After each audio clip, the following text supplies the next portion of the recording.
Assalamualaikum warahmatullahi wabarakatuh. Alhamdulillah rabbil alamin wassalatu wassalamu ala asyrafil anbiya'i wal mursalin sayyidina Muhammadin wa ala alihi wa sahbihi ajma'in. Rabbana zidna ilman warzuqna fahman birahmatika ya arhamar rahimin. Allahumma faqihna fid din wa 'allimna at-ta'wil wahdina ila siratikal mustaqim. Bismillahi ma syaa Allah la quwwata illa billahi ma syaa Allah. Kullu ni'matin min Allah ma syaa Allah, al khairu kulluhu bi yadillah ma syaa Allah, la yasrifu su'a illa Allah. Nawaina at-ta'luma wa ta'lim wa tadhakkura wa tadhkir wan naf'a wal intifa' wal ifadata wal istifadah wal hatha 'ala tamassuki bi kitabillah wa sunnati rasulih wa du'a ila al huda wa dalalata 'ala al khair ibtigha' wajhillahi wa mardatihi wa qurbihi wa thawabihi subhanahu wa ta'ala. Amin Allahumma amin. Alhamdulillah, syukur pada Allah Ta'ala dapat kita bertemu lagi pada hari ini. Terima kasih diucapkan kepada Al-Fadhil Ustaz Wali di atas alu-aluan sebentar tadi. Dan ahlan sahlan juga pada tuan-tuan dan puan-puan yang dirahmati Allah Subhanahu Wa Ta'ala. Mudah-mudahan kita sentiasa berada di bawah payungan lindungan rahmat Allah Subhanahu Wa Ta'ala insya-Allah. Dan sama-sama kita niatkan daripada majlis ilmu ini agar Allah Ta'ala menjadikan bahagian daripada asbab kebaikan untuk kita, diberikan keampunan oleh Allah Subhanahu Wa Ta'ala, diberikan kebaikan kepada kita dalam setiap kehidupan kita, dipandu dengan ilmu-ilmu dan diberi keberkatan daripada ayat-ayat Quran dan juga hadis Nabi sallallahu alaihi wasallam yang kita dengar. Jadi insya-Allah kita sambung lagi perbahasan kitab Al-Wasaya bil Marhamah, pesan-pesan rahmah, dalam membicarakan ayat-ayat dan juga hadis rahmah. Dan dimaklumkan bahawa kita berhenti pada sesi kita yang lalu pada hadis yang ke-20. Betul ya? Mudah-mudahan tuan-tuan dan puan-puan yang mengikuti dapat sama-sama ambil manfaat insya-Allah. Kita cuba khatamkanlah dalam 2-3 sesi lagi. Kita ada berbaki 22, separuh lagi lah. 22 hadis ataupun 22 tajuk lagi untuk kita khatamkan kitab ni insya-Allah. Baik, tuan-tuan dan puan-puan dirahmati Allah Subhanahu Wa Ta'ala. Insya-Allah kita mulakan hadis yang ke-20 bertajuk rahmat sesama kaum mukminin. Bismillahirrahmanirrahim. Anin Nu'man ibn Bashir radhiyallahu anhu qala qala Rasulullah sallallahu alaihi wasallam mathalul mu'minina fi tawaddihim wa tarahumihim wa ta'atufihim mathalul jasadi idza ishtaka minhu 'adu tada'a lahu sairul jasadi bis-sahri wal humma. Daripada An-Nu'man bin Bashir radhiyallahu anhu, beliau berkata Rasulullah sallallahu alaihi wasallam bersabda, perumpamaan seseorang mukmin sesama mukmin dalam hal saling mencintai, saling mengasihi dan menyayangi. Di sini rahmatnya tarahumihim, saling menyayangi. Bila sebut saling tu maksudnya tidak satu pihak lah. Daripada A menyayangi B dan B juga kembali menyayangi A.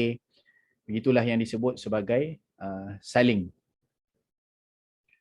Adalah seumpama satu badan. Jadi kaitan kita sesama kaum mukminin ini ada kasih sayang dan rahmat di antara orang-orang yang mengucapkan la ilaha illallah Muhammadur Rasulullah. Itu adalah umpama satu badan, keterkaitannya. Apabila ada salah satu anggota badan yang menanggung kesakitan, maka seluruh badannya akan turut terjaga, yakni tidak dapat tidur dan terasa panas, yakni merasakan kepada sakitnya. Baik. Hadis riwayat Muslim. Tuan-tuan dan puan-puan dirahmati Allah Subhanahu Wa Ta'ala. Kita ni Allah Ta'ala connect, Allah Ta'ala ikat, Allah Ta'ala jalinkan kita dengan satu hubungan yang sukar untuk terpisah.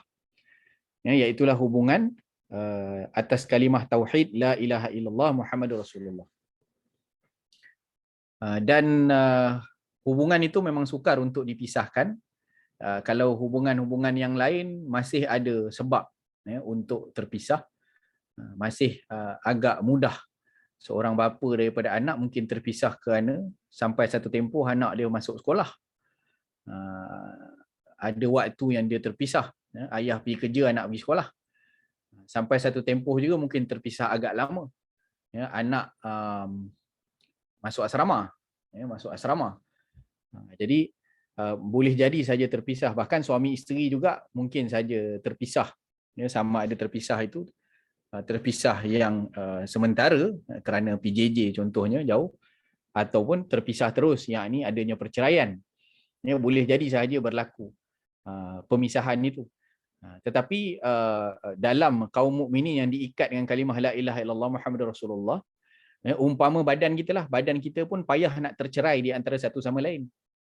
Mata nak tertanggal daripada tempatnya susah. Begitu juga tangan nak tercabut daripada tubuh anggota badan kita susah. Kaki pun begitu. Kalau kena kencing manis teruk baru kena potong kaki lah. Kan, jadi ada keadaan itu sukarlah badan kita tu untuk dipisahkan. Maka seharusnya kaum mukminin itu seperti itu dalam berkasih sayang. Diberi contoh oleh Rasulullah sallallahu alaihi wasallam, apabila ada salah satu anggota badan yang sakit, maka satu badan pun tak akan dapat tidur lena. Kalau demam, ialah berjaga malam lah dia. Demam, padahal yang pening itu kepala dia. Kan, padahal yang sakit itu gigi dia. Yang tu paling inilah. Kan, sakit gigi ni satu badan lah, tak larat buat apa. Kan, dengan demamnya, dengan tak laratnya, dengan apa semua. Urat-uratnya pun jadi tak sedap dan sebagainya. Jadi seharusnya kaum muslimin dalam berkasih sayang kena ada sensitiviti itu. Dalam hadis yang lain Nabi SAW bersabda, man la yahtam bi umuril muslimin falaisa minni, kata Nabi SAW. Siapa yang tidak mengambil berat, mengambil cakna akan hal yang berlaku di kalangan kaum muslimin, di kalangan orang Islam, di kalangan mukminin, maka Nabi kata dia bukan daripada kalangan aku. Yakni tak lakukan sunnahnya Rasulullah SAW. Kerana sunnahnya Nabi itu adalah mengasihi umat. Tengok orang lain dengan pandangan kasih sayang. Maka Nabi tak mengakulah. Orang macam ni, orang dia tak rasa sensitif pun apa yang berlaku pada umat Islam. Umat Islam dibedil, umat Islam dibuli, diseksa, diberikan dengan ancaman-ancaman, dizalimi, dianiaya. Jadi tak ada rasa sedih, kebersamaan dia dengan rasa orang lain. Jadi di sini Nabi SAW menyatakan kepada kita umat Islam ni macam satu badan lah. Dan badan kita juga terkait di antara satu sama lain. Tangan kita, kaki kita, mata kita yang melihat, telinga kita yang mendengar, semuanya terkait dengan apa arahan daripada hati kita. Arahan daripada hati. Yang mana kata Imam Al-Ghazali rahimahullahu ta'ala, hati ni umpama raja dan anggota badan ni umpama rakyat. Jadi raja, pemerintah, dia kerahkan arahan. Kerja pemerintah adalah dia keluarkan arahan. Dan kerja rakyat adalah mematuhi arahan. Maka tubuh badan kita tu akan teraplikasi pekerjaannya itu berdasarkan kepada arahan daripada hati. Dan hati itu pula ada penasihat dia. Ada menteri-menteri dia. Raja tadi ada menteri dia. Dan menteri dia ada yang baik, ada yang buruk. Dan penasihat yang baik itu adalah hati nurani yang paling dalam, hatinya yang tulus, yang ikhlas dalam mengasihi dan mencintai Allah Rasulnya dan juga umat. Dan penasihat-penasihat yang buruk banyaklah, daripada kalangan manusia pun ada, daripada kalangan makhluk Allah Ta'ala yang bernama syaitan pun ada, dan juga hawa nafsu. Kerja dia membisik pada kita, kerja dia mendatangkan waham-waham, ragu-ragu dalam diri kita kepada kasih sayang kita kepada umat Islam. Maka nafsu akan push diri kita supaya bersifat dengan sifat ananiah, bersifat dengan sifat selfish. Kan tak apalah, orang tu susah lantak dia lah, siapa suruh dia susah, yang penting aku senang. Jadi di situ ada ananiah, ada selfish, tidak peduli kepada hal ehwal kaum muslimin yang lain. Maka itu tidaklah termasuk di kalangan orang yang melaksanakan sunnahnya Rasulullah sallallahu alaihi wasallam. Jadi orang beriman patut disatukan sebagaimana Allah jadikan anggota badan kita ni bersatu dan payah nak diceraikan. Begitu juga sebenarnya kaum muslimin. Kan, kaum muslimin sama-sama orang Islam kena pandang dengan pandangan kasih sayang. Kan dalam Quran pun disebutkan Rasulullah sallallahu alaihi wasallam itu asyidda'u 'alal kuffar ruhama'u bainahum. Dengan orang kafir, orang yang tidak beriman kepada Allah Taala, Nabi tegas. Kan, tapi di kalangan orang Islam ruhama, Nabi itu orangnya rahmat, memikirkan tentang keadaan umat. Walaupun sekecil-kecil pun. Kita baca hadis Nabi sallallahu alaihi wasallam tentang siwak contohnya, tentang gosok gigi kan. Nabi kata laula an asyqa ala ummati la amartuhum bisiwak inna kulli salah. Itu concern Nabi SAW pada umat sebenarnya, memikirkan tentang kesusahan yang akan dialami oleh umat. Kata Nabi SAW, kalau tak sebab menyusah ke umat aku, nescaya aku wajibkan mereka ni tiap-tiap kali nak semayang gosok gigi dulu. Kan, tapi tidaklah wajib. Cuma jadi sunat muakkadah, sunat yang sangat dituntut. Sebab Nabi nak wajibkan kalau boleh. Tapi sebab Nabi fikir susah. Kan susah. Kalau zaman apa namanya, kalau kita pakai kayu siwak tu boleh tahan lagi lah. Nak siwak sebelum daripada tiap-tiap solat. Tapi ada orang tak biasa pakai kayu siwak, dia pakai buruh gigi, nak gosok gigi. Sudah, kalau jadi wajib tu, nescaya masjid-masjid di depan-depan saf tu ada belaka singki. Kan ada singki pasal apa? Tiap-tiap kali kena gosok gigi dulu sebelum sembahyang. Jadi betul-betul masuk dalam saf, sebelum masuk saf pi singki dulu gosok gigi kan. Kalau orang yang tak biasa pakai siwak tadi, kan contoh. Jadi Nabi pun fikir susah kalau tiap-tiap waktu nak siwak dulu. Jadi Nabi tidaklah mewajibkan kerana fikir tentang keadaan umat. Jadi kita pun macam tu, kena sensitif, tengok kaum muslimin mana-mana yang susah, kena rasa kesusahan mereka. Tidaklah kita hanya pentingkan diri kita sendiri sahaja. Itulah rahmat sesama kaum mukminin. Allah Taala jadikan ikatan kita tu umpama ikatan badan yang susah nak bercerai. Seterusnya hadis yang ke-21. Rahmat kepada jiran dan juga orang sekeliling. Sekejap.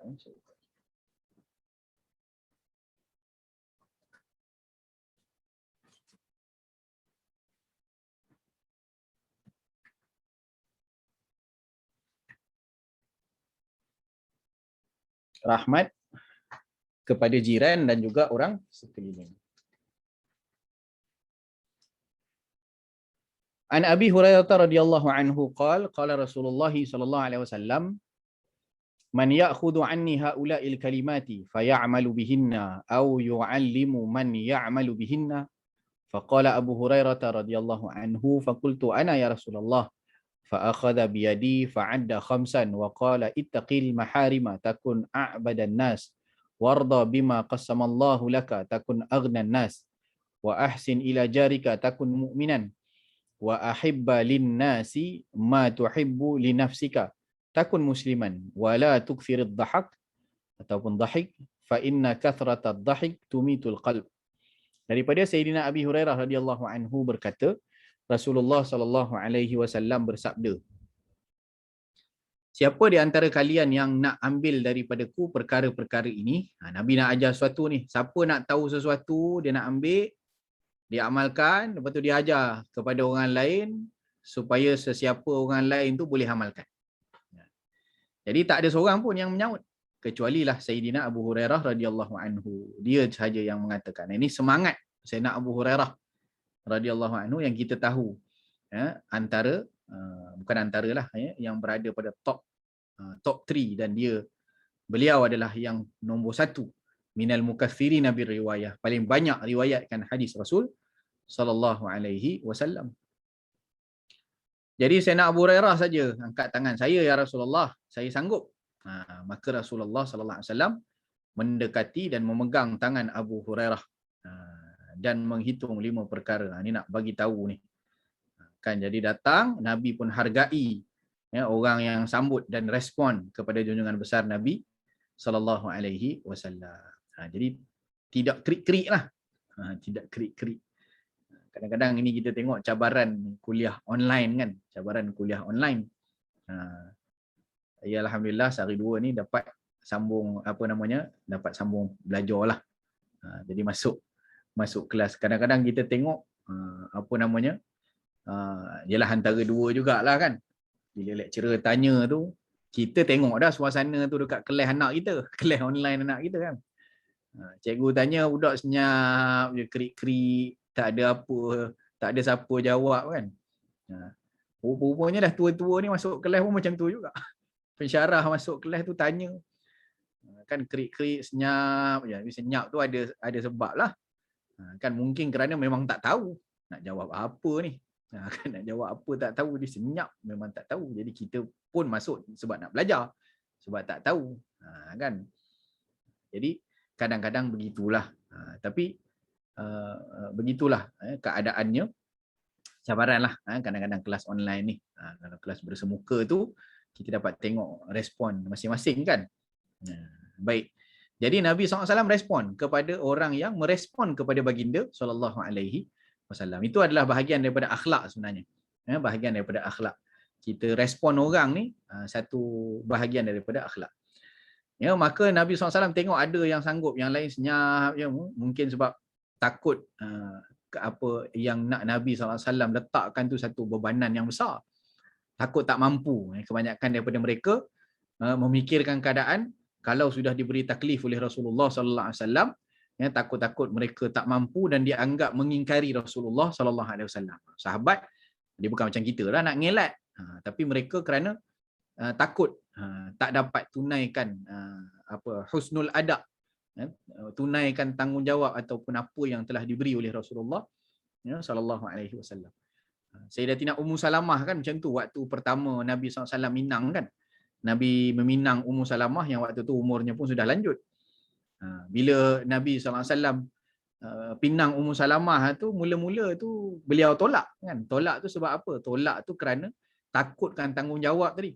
Ni aku ni nak berkhidmat, nak jadi isteri kepada Rasulullah, ini utusan Allah Ta'ala kepada seorang Nabi. Aku takut aku tak dapat menjalankan tanggungjawab. Jadi kata Sayyidatina Ummu Salamah, aku ni dah tua. Nabi pun kata aku pun tak berapa muda. Adapun aku ni anak ramai. Dia kata anak ramai, kalau sudah kahwin anak engkau akan jadi anak aku. Kan begitu. Yang ketiga ni masalah, kata Ummu Salamah, aku ni kuat sangat cemburu. Jadi takut kecemburuanku yang kuat itu akan menyukarkan perjalanan dakwah Rasulullah sallallahu alaihi wasallam. Jadi kerana apa? Kerana mereka takut tak dapat tunai tanggungjawab dan takut jadi berlawanan lah, lawan dengan Rasulullah sallallahu alaihi wasallam. Jadi Nabi SAW kata, ada pun sifat cemburumu itu, kata Nabi SAW pada Ummu Salamah radhiyallahu anha, akan kudoa pada Allah Subhanahu Wa Taala agar mengangkatnya. Jadi Nabi pun doa kepada Allah Taala dan diangkatlah perasaan cemburu. Itu orang perempuan biasalah cemburu. Kan pencemburu bagi orang perempuan itu adalah perkara biasa. Adalah perkara biasa. Cuma jangan cemburu buta je lah. Letih kan? Letih orang lelaki. Orang lelaki bayar, nak pergi bayar dekat kaunter pun kalau orang perempuan pergi shopping mall ni. Abang cari kaunter yang cashier dia lelaki. Boy. Jenuh kan? Kena cari kaunter ni tu, dia tengok semua cashier perempuan tu. Jangan bayar sampai tunggu depa tukar shift. Allah, teruk sangat tu. Kan? Pasal apa tak ada semena-mena, bukannya aku pernah mengorat cashier dekat mall tu. Itu kadang-kadang cemburu yang tak bersebab.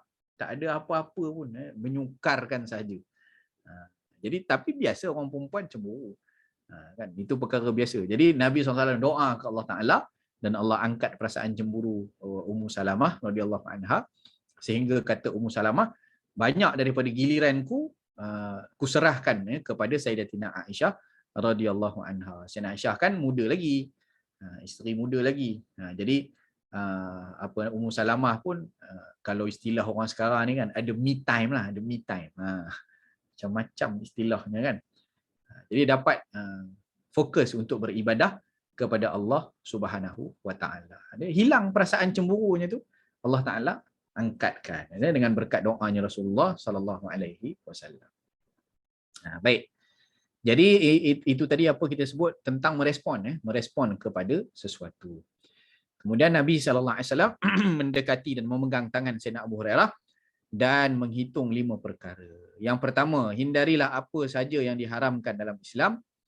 Nescaya engkau menjadi manusia yang paling baik kualiti ibadahnya. Jadi perkara kita ni apa yang kita lakukan dalam hidup ada kaitannya dengan kesan. Kesannya akan efek pada ibadah kita. Makan kalau ambil yang haram akan jadi kesan pada ibadah. Hatta kalau halal pun, halal tapi berlebihan pun kesan pada ibadah kan. Macam mana boleh jadi kesan? Makan lebih sangat sampai terlalu kenyang. Kenyang kan mengantuk, mengantuk kan tidur. Kadang-kadang tidur sampai tak semayang. Jadi ada kaitan. Kalau pun semayang pun semayangnya kurang khusyuk. Berbanding daripada orang yang bersederhana saja. Makan berlebihan. Nak baca ayat dalam semayang tu pun jenuh. Teringat time tarawih kan. Time bulan Ramadan. Dia iftar tu, sedap pula lauk hari tu. Tambah 3-4 pinggan. Lepas tu baru nak semayang maghrib. Patutnya kalau nak heavy-heavy macam tu, lepas maghrib lah makan. Kan makan kurma dulu, lepas tu semayang maghrib. Lepas tu makanlah berat. Ini terus makan berat. Tak apalah. Sebab katanya nanti teringat-ingat makanan. Macam-macam. Makan dulu. Dah makan dulu. Ya Allah, ya Rabbi. Dah bersandar pula. Kan bersandar saja, tak larat semayang maghrib. Lepas maghrib pun macam tu juga. Kalau makan berat melampau-lampau, makannya halal. Tapi makan banyak sangat. Kesan tak pada ibadah? Kesan lah. Tarawih ngantuk. Subhanallah. Kan? Jadi, apatah lagi pada yang haram. Ya, mengambil yang haram. Jadi Nabi SAW pesan, hindarkan apa saja yang diharamkan dalam Islam, nescaya engkau menjadi manusia yang paling baik kualiti ibadahnya. Yang kedua, redha dengan apa yang Allah bahagikan daripada soal rezeki kepadamu, nescaya engkau menjadi manusia yang paling kaya. Kaya ni maksud apa sebenarnya tuan-tuan? Kaya ni maksud dia cukup. Kan kaya lawan dia bukan miskin. Kan kaya tu lawan dia adalah merasa cukup. Kan rasa cukup. Orang yang rasa cukup dia kaya lah.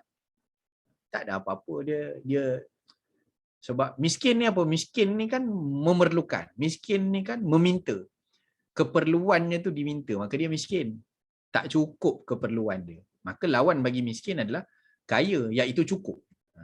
Tapi orang manusia ni ialah sifat-sifat dia tu kerana keterikatan dia dengan dunia, maka itulah yang Nabi SAW banyak sebut dalam hadis. Nabi SAW kata manusia ni diberi 2 lembah daripada emas, tak cukup dia.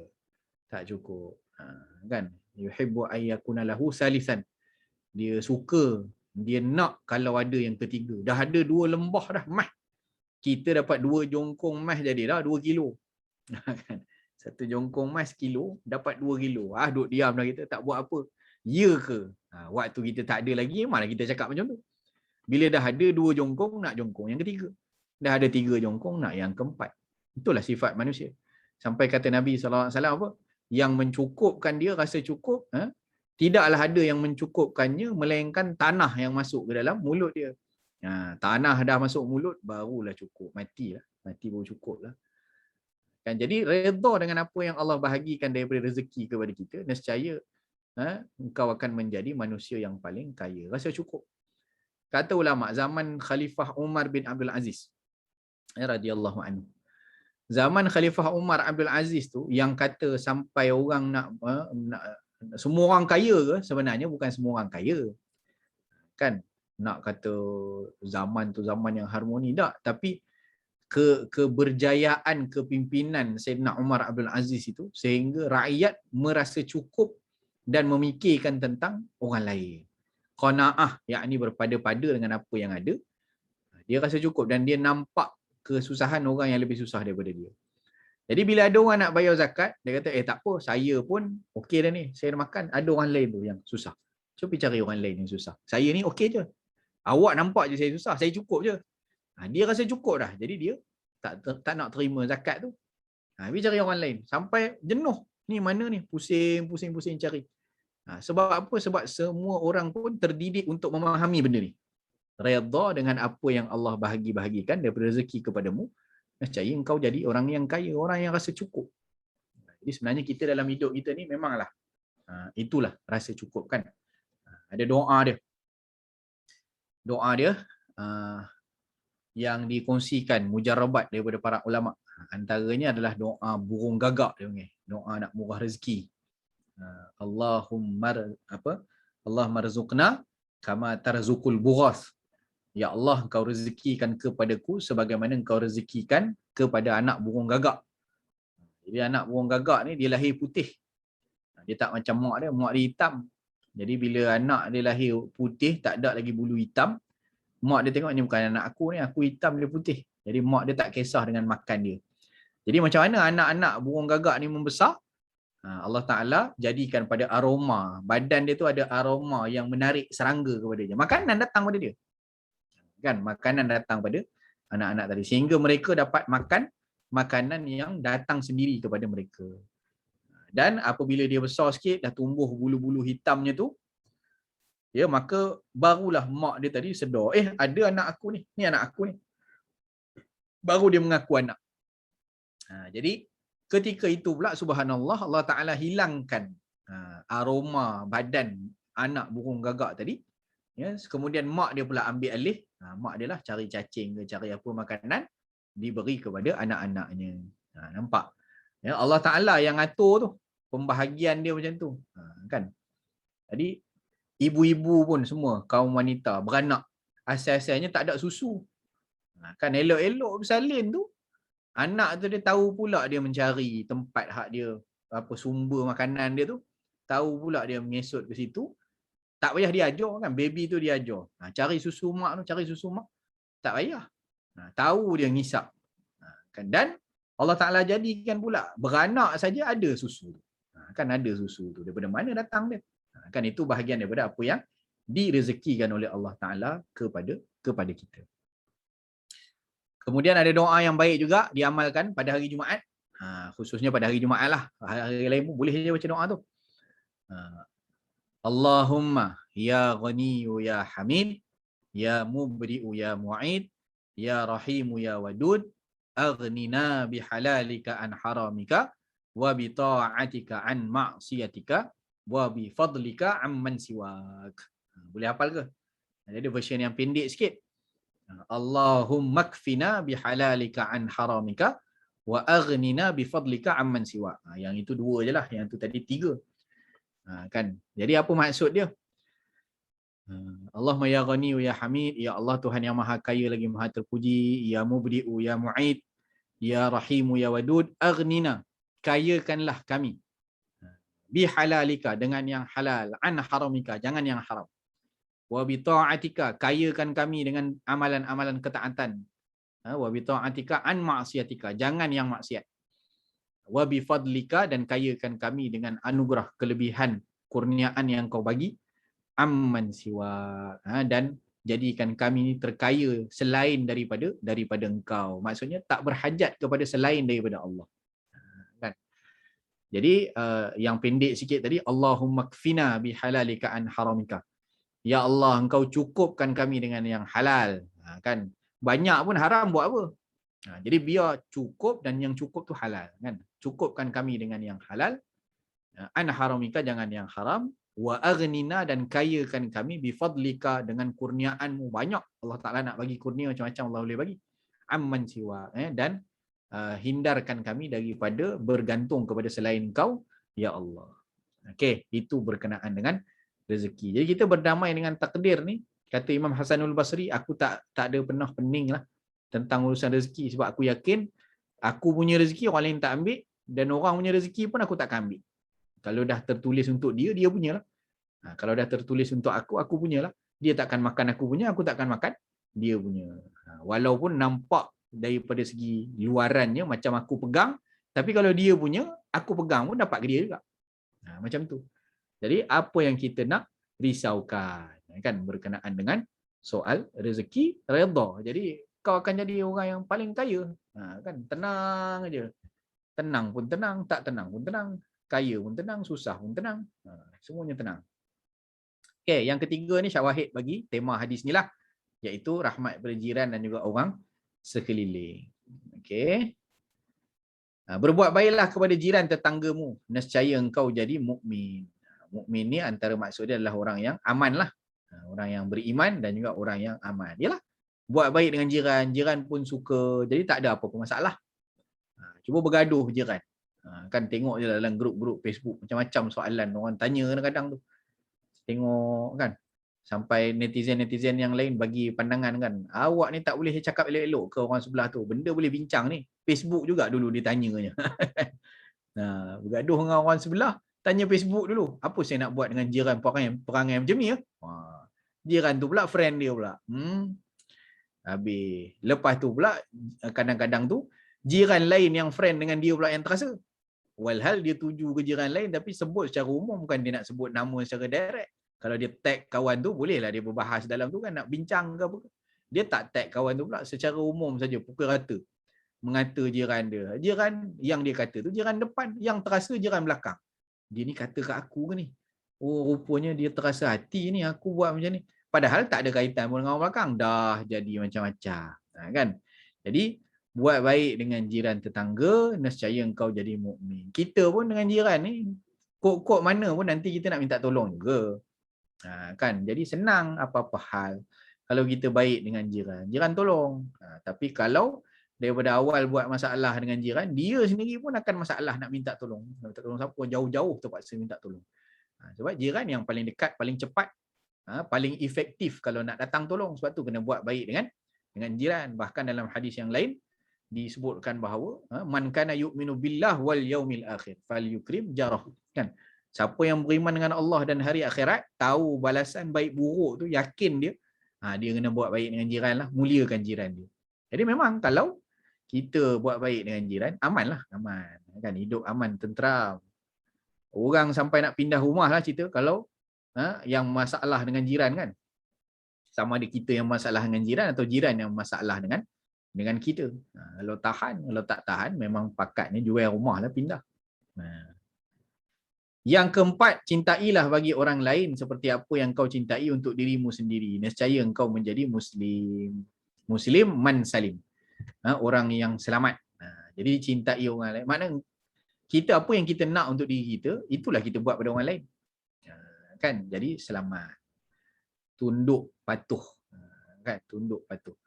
Kita tidaklah ananiah tadi, tidaklah pentingkan diri sendiri, tapi kita apa yang ialah kita, contohlah kita tak suka ditengking dia orang. Jadi kenapa bila kita bermuamalah dengan orang kita mudah tengking orang? Kita tak suka orang berkasar dengan kita. Kenapa kita berkasar dengan orang? Kan? Kita suka kalau kita susah tu orang bantu kita. Kenapa bila orang susah kita tak bantu dia? Macam itulah. Kan? Jadi apabila kita untuk diri kita tu, sebagaimana apa yang kita suka, kita lakukan juga kepada orang lain. Tapi manusia ni pelik. Kan pelik. Sebab apa pelik? Dalam bab keburukan, dia tak kisah kena pada orang lain. Tapi kalau kena pada diri sendiri, dia tak suka. Contoh mudah lah, contoh mudah. Mana ada perompak suka dirompak? Kan ada tak perompak yang suka dirompak? Dia kerja dia dah merompak. Jadi bila dia dirompak, susahlah. Macam Alibaba kan? Dengan 40 penyamun. Penyamun kena samun. Banyak-banyak kena samun tu, Kasim Baba kena tembak dengan senapan gajah je. Sebab apa? Sebab dia menyamun penyamun. Kan? Dia menyamun penyamun. Itu masalah. Jadi orang keburukan ni pada diri sendiri pun dia tak nak, walaupun dia sendiri buruk. Dia buruk, dia tak nak keburukan kena pada dia. Tapi pada orang lain pula dia tak kisah pula. Itu peliknya manusia. Yang kelima, jangan terlalu banyak ketawa berlebih-lebihan. Sesungguhnya banyak ketawa itu menjadi sebab matinya hati. Maksudnya banyak bukan jangan ketawa. Dulu kat TV masa saya kecil-kecil dulu ada cerita, jangan ketawa. Jangan ketawa. Dia buat lawak lah. Kadang-kadang kita gelak, kadang-kadang tak gelak sebab tak lawak pun. Tapi maksudnya jangan terlalu banyak, bukan jangan ketawa. Kerana apa? Kerana Nabi SAW juga ketawa. Nabi juga tersenyum. Senyum, ketawanya Nabi adalah senyum. Maksudnya dalam dunia ni, hidup kita dunia ni kena ada humor juga. Kena adalah juga perkara-perkara yang taklah serius 24 jam. Cuba baca kitab Syama'il tu. 56 bab tu, ada satu bab, babu maja'a fi dhahiki Rasulullah sallallahu alaihi wasallam, bab pada menyatakan gelaknya Rasulullah sallallahu alaihi wasallam. Sebelum tu ada bab mizahi Rasulullah sallallahu alaihi wasallam, bab pada menyatakan senda gurau Nabi sallallahu alaihi wasallam. Ini Nabi bergurau juga dengan sahabat-sahabat, tapi Nabi kata apa? La aqulu illa haqqa. Aku gurau juga, tapi bergurau membohong tidaklah. Sebab Nabi tidak berbohong. Nabi sifat mustahil bagi Nabi adalah kazib, bohong, sebab Nabi itu sentiasa benar. Jadi Nabi bergurau pun betul. Kan tak ada unsur penipuan. Jadi jangan banyak sangat gelak lah. Banyak gelak itu menjadi sebab matinya hati. Hati jadi kerah. Jadi tak sensitif. Kadang-kadang kita tengok ada jugalah kes-kes kan pelawak-pelawak itu pasal kerja dia nak melawak aja, nak bagi orang gelak saja. Jadi lama-lama dia tak sensitif dengan suasana. Ada suasana tu suasana sedih sebenarnya. Tapi sebab dia ni melawak sampai tak kena tempat. Tempat yang tak patut melawak pun melawak juga. Jadi kalau istilah mudah kita tu ada orang meninggal kan. Ada orang meninggal pun dia buat bahan lawak juga. Tak kena. Itu bukan tempat dia kan. Tapi itulah matinya hati. Kan? Matinya hati kalau dalam perkara macam tu masih boleh tahan lagi. Takut matinya hati kerana dia hidup itu adalah untuk ketawa saja sehingga dia lupa tentang pedihnya azab di hari akhirat. Jadi hidup lupa Tuhan, hidup dengan hidup dunia, cari kesenangan, nak gelak saja hidupnya. Kan? Sedangkan kehidupan kita ni ada naik turun dia, ada waktu kita gembira, ada waktu kita bersedih. Ada waktu kita serius, ada waktu kita bergurau, sa'ah fasa'ah kata Nabi sallallahu alaihi wasallam. Ada waktu buat kerja agama. Ada waktu ibadah, ada waktu ibadah umum, layan anak isteri, bawa pergi shopping. Orang awam macam itulah. Kan bukan 24 jam kita ditikos jadah saja. Nak serius 24 jam tidak juga. Ada waktu kita main dengan anak-anak kita, bawa pergi cuti, mandi kolam. Macam itulah sa'ah fasa'ah kata Nabi sallallahu alaihi wasallam. Ada masa untuk ini, ada masa untuk itu. Gitu juga ketawa, ada masa untuk ketawa, ada masa untuk tidak. Ini dekat luar pengajian dah ketawa banyak dah. Masuk pengajian request pula dekat ustaz. Pening ustaz. Kan ustaz, kelas kita pada hari ni minta tolong ustaz buat lawak banyak sikit. Buat lawak banyak sikit. Macam mana tu? Kan kelas mengaji hadis ni nak buat lawak tang mana? Susah. Kan jadi semua nak melawak je luar semayang. Dalam semayang nak melawak, kadang-kadang tak tahulah nak kata apa. Jadi takut matinya hati ya, daripada keimanan kepada Allah Subhanahu Wa Taala. Takut sampai kepada level itulah. Allah, mudah-mudahan Allah selamatkan kita. 22. Rahmat kepada pengikut dan pekerja.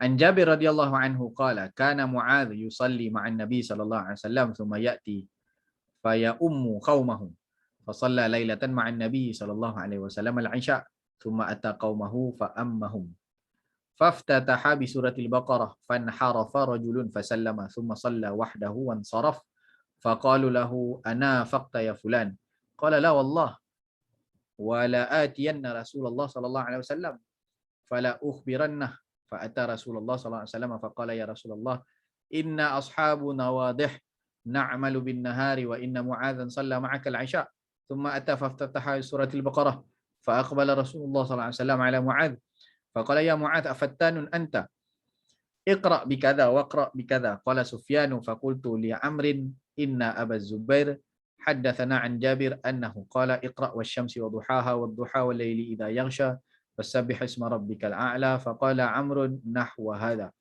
Daripada Jabir radhiyallahu anhu berkata adalah Mu'adz radhiyallahu anhu salat bersama Nabi sallallahu alaihi wasallam. Kemudian datang mengimami kaumnya. Jadi Sayyidina Mu'adz datang solat dengan Nabi di masjid Nabi. Kemudian dia balik ke tempat dia. Kemudian dia jadi imam pada kaumnya. Ini dia panggil i'adah.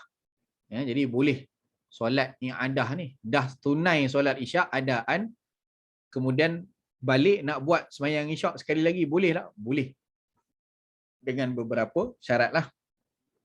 Biasanya yang ada ni dilakukan untuk mendapatkan ganjaran lebih. Tadi berjemaah 3 orang. Lepas tu, balik dah 2 orang tu, kita iktikaf di masjid, datang satu rombongan ramai-ramai jemaah, ada 30 orang. Tadi sembahyang 3 orang. 30 orang sembahyang jemaah. Konsep dia sembahyang jemaah ni lagi ramai lagi banyak pahala. Jadi dia mungkin tadi aku dah sembahyang dah. Tapi ni lagi ramai jemaah ni nak sembahyang sekali lagi. Adakah sembahyang dia tu dia niat dengan adaan? Tidak. Sebab dia dah tunai dah. Sembahyang dia tadi dah sembahyang isyak dah. Kan? Tapi datang segerombolan lagi yang jemaahnya lebih ramai, maka dia ulang. Itu namanya solat i'adah. Jadi Sayyidina Muaz radhiyallahu anhu balik kepada kaumnya, maka beliau melakukan solat isyak pada malam tersebut bersama Nabi SAW, kemudian mendatangi kaumnya lalu mengimami mereka. Okey, jadi dia jadi imam pula lah. Dia dengan Nabi SAW, dia jadi makmum. Dia balik kampung, dia jadi imam. Jadi rujukan kepada kaumnya. Beliau membuka solatnya selepas membaca surah Fatihah. Dia tadi ialah kira dah semayang isyak kan. Ni semayang i'adah je, semayang ulang je. Masa pun banyak, tak ada masalah. Jadi buka solat Fatihah, solat selepas baca Fatihah dengan surah Al-Baqarah. Jadi panjangnya. Ingatkan nak berhenti sampai ayat 5. Ini dah masuk muka surat 1, muka surat 2, muka surat 3. Oi, ini Baqarah dekat 3 juzuk ni. Kan baca panjang sangat ni, bila nak rukuk ni. Tak boleh jadi ni. Maka seorang lelaki berpaling lalu memberi salam. Maknanya dia sembahyang sendirilah, mufaraqah. Dia tengok lama sangat ni aku ada hair dah, tak bolehlah ikut. Dia mufaraqah. Kemudian beliau solat sendirian lalu berpaling pergi. Maka mereka berkata kepadanya, apakah kamu berlaku munafik wahai fulan? Jadi ditanya baliklah. Itu yang mufaraqah tu keluar daripada saf tu, pasal apa tu? Ni orang munafik ke ni? Dia menjawab, tidak demi Allah. Mana pula, jangan senang-senang tuduh aku munafik. Jadi tuduhan munafik ni berat tuan-tuan. Jangan mudah-mudah kita melemparkan tuduhan nifaq dan kufur kepada ahlul qiblah. Orang yang sembah Allah Ta'ala, tak mudah-mudah kita kafirkan orang. Itu fahaman takfir. Fahaman yang bahaya. Sebab Nabi SAW pernah bagi ancaman. Siapa yang mengatakan kepada saudaranya, hei kafir, kekufuran itu akan balik kepada salah satu daripadanya. Kalau kawan itu memang betul kafir, kafirlah. Kalau kawannya itu tak kafir, kekufuran itu akan kembali balik kepada dia. Wala'iyadzubillah. Jadi tak mudah-mudah kafir dan nifaq ni. Sebab munafik ni, istilah munafik ni, asal kalau di zaman Nabi SAW, munafik ni munafik akidah. Dia orang sebenarnya tak Islam pun. Tapi datang mengaku-ngaku ke Rasulullah sebab nak selamat ke, adalah dia punya maslahah dia. Kenapa dia mengaku masuk Islam tu. Tapi asalnya mereka adalah musuh-musuh Islam yang buat onar di belakang Rasulullah SAW, tapi di hadapan orang lain dia mengaku sebagai orang Islam, buat Islam. Jadi itu munafik. Kan? Di zaman Nabi pun orang lain tak tahu. Yang diberitahu cuma Rasulullah SAW tahulah, Allah Ta'ala beritahu, dan Nabi beritahukan kepada seorang sahabat baginda namanya Sayyidina Huzaifah ibnul Yaman radhiyallahu anhu. Yang mana beliau jadi, dia panggil sahibu sirri Rasul, pemegang rahsia Rasulullah sallallahu alaihi wasallam. Jadi senarai nama munafik di Madinah tu diketahui oleh Sayyidina Huzaifah ibnul Yamani, sehingga Sayyidina Umar kerap datang jumpa dengan Sayyidina Huzaifah. Wahai Huzaifah, nak tengok list boleh? Nak tengok list nama mana boleh? Kan tak boleh. Ini amanah aku untuk pegang rahsia Rasulullah sallallahu alaihi wasallam. Jadi kata Sayyidina Umar, aku bukan apa, aku nak tahu apakah Umar termasuk di dalam list tersebut. Aku duk syak Umar pun ada sama tu dalam list tu. Nampak sahabat pun tidak pernah merasa aman keimanan mereka itu daripada digugat oleh syaitan. Takut-takut Umar lah. Sayyidina Umar radhiyallahu anhu, tengok macam mana kata beliau, kalau semua nampaknya semua umat ni ke syurga, ada seorang yang ke neraka. Kata Umar, aku takuti yang ke neraka tu Umar lah. Takut-takut tu. Yang satu ke neraka tu Umar. Kata Sayyidina Umar radhiyallahu anhu. Jadi jangan kita merasa aman, merasa tenang daripada gangguan-gangguan syaitan yang sentiasa cuba untuk merosakkan akidah kita. Jadi kawan ni tadi mufaraqah semayang aje. Dah digelar dah dek orang. Kata, kamu keluar semayang ni munafik. Dia menjawab, tidak. Dia bilang, apa pula, jangan tuduh aku macam tu. Ni aku nanti aku tanya ke Rasulullah. Aku report ke Nabi. Lalu aku pun mengkhabarkan kepada baginda. Lalu beliau mendatangi Rasulullah SAW. Saya berkata, ya Rasulullah, sesungguhnya kami ni para pekerja penyiram tanaman yang bekerja pada siang. Kami ni kerja kebun. Siang hari kami kerja kebun. Jadi letih. Malam ni nak ambil lah juga ada, apa nama dia panggil tu? Ada ta'alluq hati ke masjid, nak tunaikanlah Maghrib Isyak ni nak dapat semayang masjid. Siang saya dah sibuk kerja dah. Semayang pun seorang-seorang di kebun, Zuhur Asar. Ya, banyak duduk di kebun, letih. Jadi malam ni nak ambil kesempatan semayang jemaah di masjid. Dan sesungguhnya Muaz solat Isyak bersamamu. Sayyidina Muaz satu hari tu dia kan dia pun dah semayang Isyak dengan kamu. Lepas tu dia balik. Dia pun jadi imam kami. Tapi malam tu dia jadi imam membukanya dengan surah Baqarah. Rakaat pertama aja dah baca Baqarah habis dah 3 juzuk. Maka Rasulullah SAW bertemu semayang Isyak, tuan-tuan boleh bayang Baqarah. Ha. Kita kalau yang jenis makan waktu malam pula kan, dia dah tahan dah daripada petang. Ada orang makan sebelum maghrib dah settle lah. Kalau malam pun makan ringan-ringan, kopok-kopok je lah. Ada orang memang makan heavy dia tu lebih lepas Isyak. Jadi bayang Allah, bila pula ni perut dah kerok bunyi. Maka Rasulullah SAW bertemu Muaz. Nabi dapat report tu, Nabi panggil Muaz. Nabi tabayun. Dia tanya, betul ke Muaz kamu buat macam ni? Ya Muaz, afattanun anta. Betul lah, saya baca itu betul lah. Ini sangkaan Muaz, bukan salah Sayyidina Muaz. Sangkaan dia adalah ini adalah kerja agama. Jadi aku balik imamkan kaum aku, maka mereka solat dan ialah sebab Sayyidina Muaz menikmati solat tersebut dengan bacaan yang panjang. Pada sangkaan beliau, orang lain pun akan dapat peluang untuk sama menikmati sebagaimana Sayyidina Muaz menikmatinya. Tapi Nabi bagi teguran lah. Di sini kata ulama, teguran tu ada 2 jenis. Mau'izah bil hikmah tu, nasihat dengan hikmah tu, bukan sekadar lembut saja sebenarnya. Bukan sekadar indirect saja sebenarnya. Rasulullah SAW ada beberapa jenis bentuk teguran. Tapi sesuailah hikmah tadi tu, maksudnya bukan kalau nak kata tegur hikmah tu mesti lembut je semua. Tak. Ada orang yang Nabi tegur direct, ada orang yang Nabi tegur indirect. Jadi macam mana kita nak ambil? Di sini Nabi SAW tegur direct. Orang report pada Rasulullah, Muaz baca panjang, aku mufaraqah, aku kena munafik pula. Macam mana ni? Betul ke aku jadi munafik ke sebab macam tu? Ada sahabat tadi pun risau juga. Jadi Sayyidina Muaz, Nabi bertemu Sayyidina Muaz, kemudian tanya sendiri pada Sayyidina Muaz, afattanun anta ya Muaz? Muaz, kamu nak jadi pemfitnah ke? Kamu nak buat orang lari daripada agama ke? Kamu nak cetus fitnah ke? Fattan. Jadi jangan begitu. Jadi Nabi tegur kan? Tegur. Direct je Nabi tegur. Jadi dalam kes ini ataupun dalam hadis ini, Nabi SAW tegur direct. Kenapa Nabi tegur direct? Walhal dalam hadis yang lain ada Nabi tegur seorang sahabat. Habis majlis, ada seorang lelaki datang. Tak, sebelum masa tengah majlis tu ada seorang lelaki datang duduk dalam majlis tu. Dia ada kesan sufrah. Ada macam kita kata apa, sufrah ni kesan kuning-kuning macam za'faran macam tu lah, bedak orang perempuan lah kot, macam tu kan. Bedak orang perempuan tu ada benda yang dipakai oleh orang perempuan, dia pakai dia orang lelaki tu. Jadi Nabi tegur dalam majlis ke?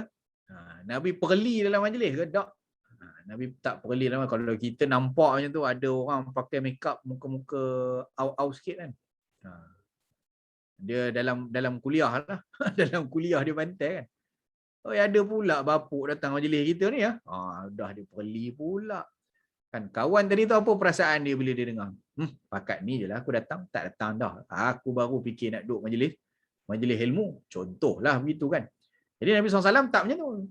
Lelaki ni tadi bangun, habis majlis apa semua, Nabi tanya, ada siapa-siapa kenal dia tak? Fulan tu tadi.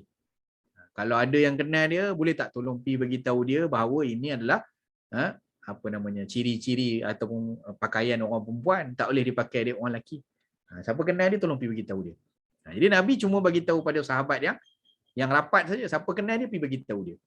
Nabi tak tegur pun dalam majlis. Jadi ada orang yang Nabi buat teguran secara indirect dan ada Nabi buat teguran secara direct. Jadi macam mana kaedah kita nak ambil?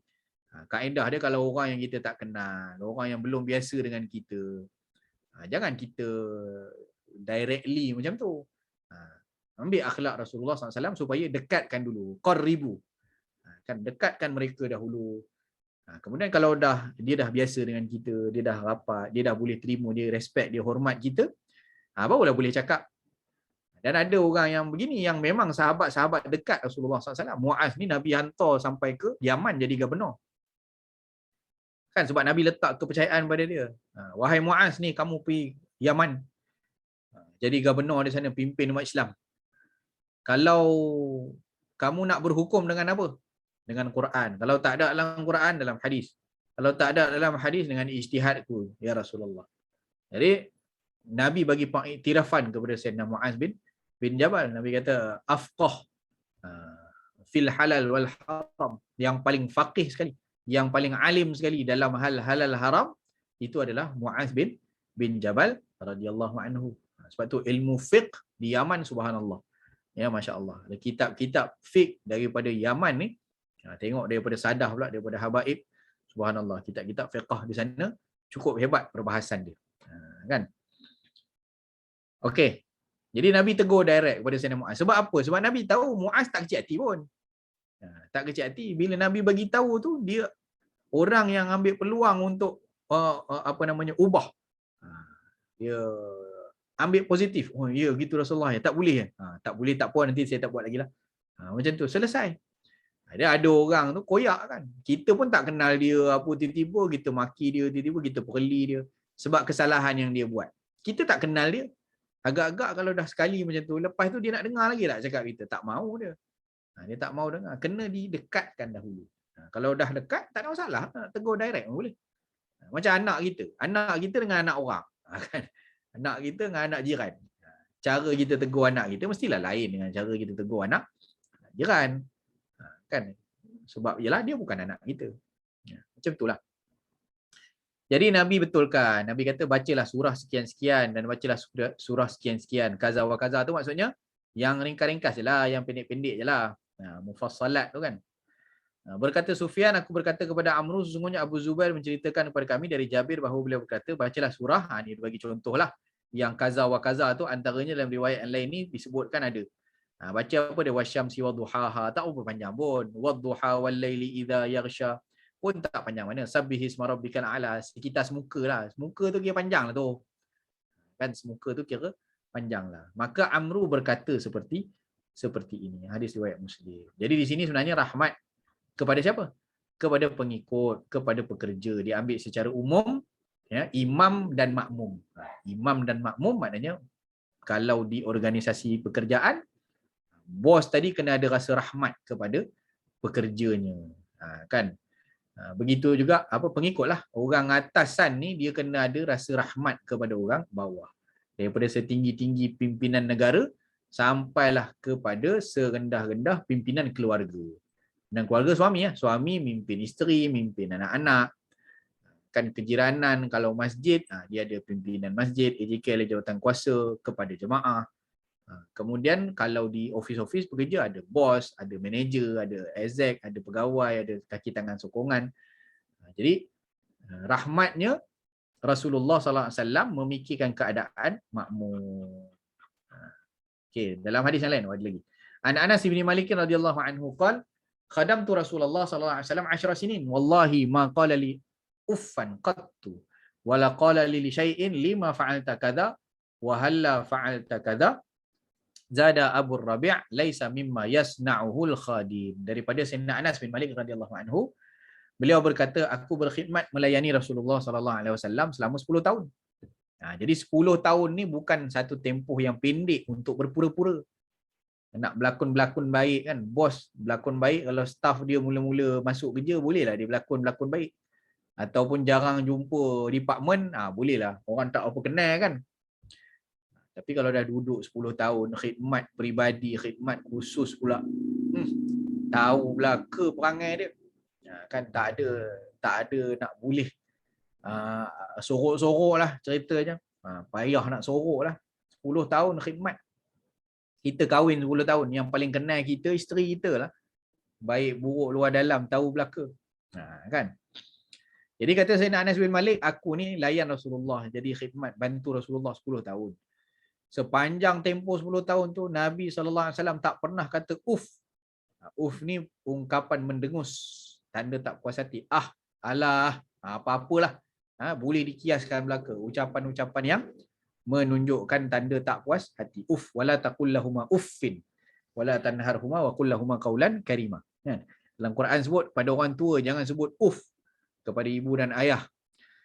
Jadi Nabi tak pernah buat ungkapan tak puas hati kepada Sayyidina Anas bin Malik 10 tahun khidmat, subhanallah. Bos tak pernah marah anak buah. Kita hari pertama masuk, apa hal awak buat macam ni? Apa hal awak buat macam ni? Kan? Ada aja tak kena. Dan baginda tidak pernah membentak aku dengan perkataan, kenapa engkau buat begitu? Kenapa engkau tidak berbuat begini? Abu Rabi' menambahkan, yakni melakukan sesuatu yang tidak sepatutnya dibuat oleh seorang pembantu. Jadi Nabi tak pernah tanya. Jadi kata ulama, dua sisi pandang. Ini rahmat namanya, rahmat kepada pengikut. Orang yang khidmat, rahmat pada orang yang bawah. Dia ambil tahu, ambil berat pada orang yang khidmat, yang bantu dia. Kan? Dia boleh jadi tadilah, maknanya boleh belaka. Dia ada pemimpin dan juga yang dipimpin, imam makmum, suami isteri, bapa kepada anak, bos dengan pekerja, AJK dengan jemaah, apa sajalah yang ada dua sudut tadi tu. Rahmatnya tadi kena fikir keadaan orang-orang yang berada di bawah kita lah. Kalau jadi imam tadi, kan Nabi suruh fal yukhaffif kan, apabila kamu mengimamkan manusia, fal yukhaffif, ringankan. Maknanya tengok keadaan orang paling lemah, diperhatilah sama imam. Tak adalah dia terus ke sejadah imam terus Allahu akbar, tak kisah apa nak jadi imam. Aku tengah nikmat nak semayang 3 juzuk, bantai semayang 3 juzuk, padahal pak cik belakang tu bertongkat semayang tadah, bertongkat dia berdiri tu. Udah makin lama makin rendah, aduh sakit. Kan ada orang yang tengok ada baju-baju kerja, ambil kesempatan lunch hour sekejap je, pergi office semayang, pergi masjid. Kan ambil sikit lunch hour dia nak pergi masjid semayang. Tak apalah, bagus, elok. Tapi kesian imam pula, tak mikir orang belakang ni, orang nak masuk kerja ni, dia punya lunch hour sekejap saja. Oh, bantai lama-lama kan. Khutbah Jumaat, ada satu tempat saya pernah pergi. Saya jadi makmum lah. Duduk jemaah kan. Ni jemaah dah berdiri belakang, nak buat semayang sendiri lah. Kita semayang Zuhur lah. Kan banyak. Ni nampak-nampaknya khatib ni macam tak nak turun-turun mimbar je. Itu pun jenuh juga. Pada hari tu saya ingat dia punya khutbah habis pukul 2.20. Khutbah dia habis. Tuan-tuan boleh bayang. Masuk waktu pun tak lambat sangat pun. Kalau jenis Zuhur 1.40, 1.50 yelah. Kan masuknya awal. Mana dah sejam lebih dia khutbah tu. Orang pula duduk panas-panas pula belakang. Ni cerita lama ni, 5-6 tahun lepas kot. 2.20 habis khutbah. Semayang pula, surah panjang pula.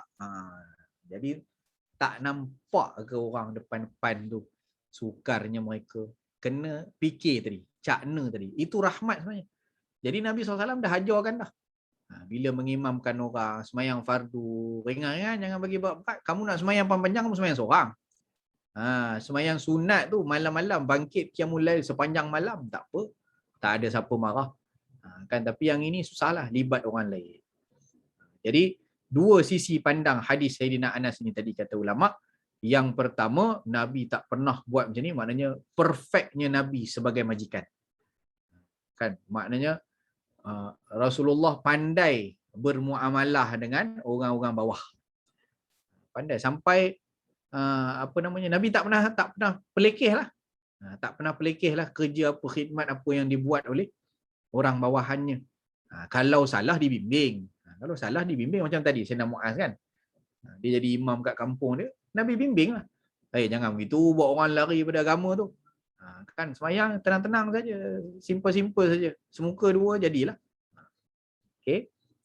Dan sudut pandang yang kedua adalah baiknya khidmat yang diberikan oleh Sayyidina Anas kepada Rasulullah SAW. Jadi Sayyidina Anas pun dia tak kurang hebat kualiti perkhidmatan dia. Sampai bos tak boleh nak komen apa. Kan? Kita kan kalau orang buat kerja bagus, apa kita nak komen? Tak adalah, kita puji je lah. Tak ada apa nak komen kan. Dia buat elok. Kalau buat elok, elok lah. Kenapa nak diperelokkan lagi yang dah elok? Elok lah. Sudah lah. Kan? Takkan kita nak komen-komen banyak pula. Dah dia buat kerja molek lah. Jadi begitu. Jadi Nabi tak tanya tadi tu ni, pasal apa buat macam ni? Pasal apa tak buat macam ni? Sebab apa? Sebab kualiti khidmat yang diberikan oleh Sayyidina Anas pada Rasulullah sallallahu alaihi wasallam. Itu pun bentuk rahmat juga. Daripada bawah ke atas. Kita dalam menjalankan kerja kita, dia bagi gaji, dah ambil amanah tadi tu, tunaikan amanah tu sebaiknya. Itu adalah rahmat yang mempermudahkan urusan bos dan juga syarikat. Jadi begitu. Tengok sama orang-orang bawah kita, apa yang tak kena, apa yang menyukarkan dia, apa yang memudahkan dia. Kan? Samalah sebenarnya kita boleh kiaskan kepada semua perkara. Kan? Pada semua perkara. Baru ni saya pergi makan lah dekat satu tempat, saya tak sebutlah nama tempat tu. Orang kata sedap. Tak apalah. Saya pun dah lama orang sebut sedap. Akhirnya saya pun pergi. Pergi tu kebetulan lalu lah. Kebetulan lalu jadi singgah. Oh, tempat ni orang kata sedap ni. Saya pun singgah. Waktu tu pukul 6. Pukul 6 petang. Sekarang kan maghrib awal, pukul 7. Jadi saya kata sejam ni boleh kot. Makan sikit-sikit je, nak rasa-rasa je. Tak apalah. Bawa dengan anak-anak isteri. Masa tu jalan-jalan petang. Pukul 6. Singgah. Tak apalah. Tiba-tiba dia masak pun tak adalah cepat sangat, tak adalah lambat sangat. Okey lah. Tapi anak-anak lambat. Kan anak. Makan seorang-seorang, kejap nak makan ni, kejap nak minum ni, kejap nak ni. Jadi sejam tu berlalu. Dah pukul 7 dengar azan. Dah dengar azan, saya pun tanyalah. Kak, ada tempat semayang surau? Kan, ada tempat semayang? Tak ada, Encik. Makan tempat sedap-sedap, tak ada tempat semayang. Dalam hati saya, apa namanya? Awak semayang ke tak? Kan? Maksudnya di mana semayang? Semayang kan mana-mana boleh, bawa sejadah semayang aja. Yalah, tak apalah. Tapi sebagai orang yang maknanya menyediakan perkhidmatan kepada orang. Jadi kalau dia sediakan satu tempat solat yang baik, itu pun boleh jadi satu tarikan untuk orang. Dan memang saya sebenarnya dengan kawan-kawan saya banyak yang dia akan suggest, kau pergi tempat ni, kalau kita nak meeting dekat sini. Kalau kita nak ni. Sebab apa? Situ ada surau dia selesa. Jadi kalau kita direct meeting pun, boleh ambil time sikit, pergi masuk surau tu, pergi semayang. Kan? Lepas tu kita boleh sambung balik sambil makan tadi, untuk kita meeting. Jadi tempat-tempat yang macam tu memudahkan. Tadi rahmat juga sebenarnya. Orang pun ibadah, orang terjaga. Kan, pekerja-pekerja dia pun itu silap-silap entah ke pekerjanya tu tak diberi ruang semayang. Saya lepas SPM tu pernah kerja satu stesen minyak, tapi kerja dengan Cina lah. Memang dia letak syarat awal-awal tak boleh semayang. Tu lagi mangkuk ayun dia kan. Tak boleh semayang. Semayang Jumaat pun dia tak bagi pergi. Semayang biasa pergi jamban berak boleh pula. Semayang tak boleh. Tu pelik juga. Kan. Jadi Allahumma salli ala sayyidina Muhammad, cuma ada seorang yang dapat cik tu. Bos tu pun memang kurang asam jugalah. Kan Cina tu dia kata apa? You muda-muda lagi, lambat lagi mau mati. Semayang ini saya bagi sama ini orang tua saja. Dia sudah mau mati. Saya ingat lagi ayat tu. Saya tahan kerja 2 minggu je. Seminggu tak semayang. Hari Khamis tu saya berhenti. Pasal hari Jumaat nak semayang Jumaat. Kan? Itulah tak tahan 2 minggu. Kerja tak boleh duduk. Kan? Lepas tu semayang tak bagi. Budak-budak muda lain tu memang dah lah. Tak pernah tanya lah pasal tu. Memang tak semayang. Yang lain-lain. Pakcik tu jadi bagi semayang. Umur dia dah berapa dah? 50 lebih dah. Pakcik seorang kerja lama dah. Pak tu dia bagi semayang. Pelik-pelik. Tak apalah. Dia pun bukan orang Islam. Tak faham. Allah, itu rahmat lah kalau kita nak cerita banyak. Orang pandang dengan apa memudahkan urusan orang lain, itu sebenarnya adalah bahagian daripada satu rahmat. Di mana pun posisi kita, bila kita tengok kita mudahkan orang lain. Orang buat rumah, macam mana nak mudahkan orang lain? Rahmat. Orang diminta apa consult kan? Minta consult. Renovate. Saya nak renovate bilik ni, satu bilik ni, nak buat surau. Boleh cadang tak dekat mana nak letak tempat wuduk? Contoh. Kan? Jadi orang ada perasaan rahmat, dia fikirkan untuk orang kesenangan macam ni. Kalau masuk macam ni, kalau ni banyak orang tua ya, banyak orang tua kena buatlah laluannya tu jangan bertangga-tangga. Susah orang tua, jadi biar landai, biar ada ramp, biar ada ni. Jadi dia memikirkan keadaan untuk memudahkan orang. Tempat wuduk pula contohnya, kita ada nak buat renovation bilik kecil. Nak letak mana ni pipe ni? Masa kita boleh setting, kita setting lah. Kan, jadi dia bagi cadangan. Kiblat mana? Kiblat sana. Kiblat sana elok letak sini. letak sini, awak dapat berwuduk dengan menghadap kiblat. Kan kita boleh buat pipe ni macam ni. Bagi cadangan lah. Yang mempermudahkan urusan dia, automatik bila dia masuk tu, mudah dia wuduk menghadap kiblat, automatik pahala lebih. Macam tu. Itu pun bahagian daripada rahmah. Okey. Terus 23. Cadang nak baca laju ni, syarah panjang pula. Tapi tak apalah. Ustaz Wali kata minta adjust banyak sikit waktu ni. Jadi patutnya kita minggu 3 je kan. Ni ada minggu lebih-lebih ni, bolehlah adjust sikit. Tapi kita cadang untuk khatam cepatlah, insya-Allah. Kan sebelum masuk tahun baru. Hadis yang ke-23, rahmat kepada golongan yang lemah. An Aisyah radhiyallahu anha qalat, "Ma daraba Rasulullah sallallahu alaihi wasallam syai'an qattu bi yadihi, wala imra'atan wala khadiman illa an yujahida fi sabilillah.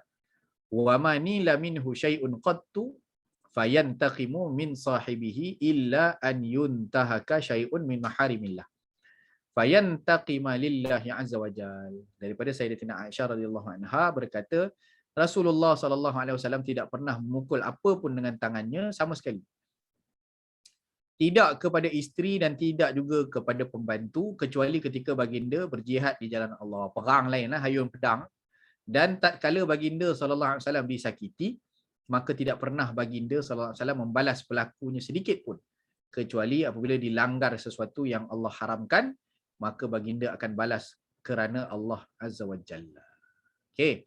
Jadi rahmat kepada golongan yang lemah, di sini dia bagi 2 contoh. Yang riwayat ni Sayyidah Aisyah. Sayyidah Aisyah isteri Nabi sallallahu alaihi wasallam. Jadi Sayyidah Aisyah nak mempamerkan sisi gentleman-nya Rasulullah sallallahu alaihi wasallam. Ini ciri orang berani ni. Orang berani ni bukan buli golongan yang lemah. Kan? Jadi Nabi tak pernah pukul apa pun dengan tangan. Maknanya kalau orang kuat, dia bukan belasah orang yang tak patut dia belasah. Jadi Sayyidah Aisyah bagi contoh, tidak kepada isteri dan tidak juga kepada pembantu. Kita tengok sekarang ni berapa ramai kes dera, berapa banyak kes dera isteri lepas geram, bengang dekat luar, balik habis dipukul, dihayun, tali pinggang, apa semua, kayu baseball, habis dipukul kepada isteri dengan anak-anak. Isteri tu nak balas macam mana? Lainlah kalau isteri memang ada belajar black belt, mungkinlah dia pun tak berani kan. Ada black belt kan. Ini isteri perempuan nak balas macam mana? Kan ditumbuk apa, terperosok bawah lemari. Macam tu je lah. Tanggunglah lebam-lebam. Pembantu macam tu juga. Kan penderaan. Pembantu penderaan kepada anak-anak tu semua golongan-golongan yang lemah.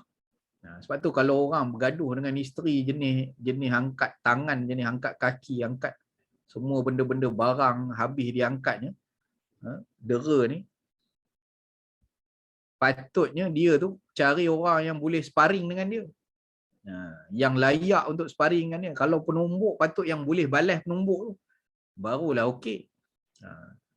Suami hak jenis macam ni kalau geram sangat kan, geram sangat, patutnya aku sebenarnya nak tumbuk kamu ni, cakap dengan isteri dia kan.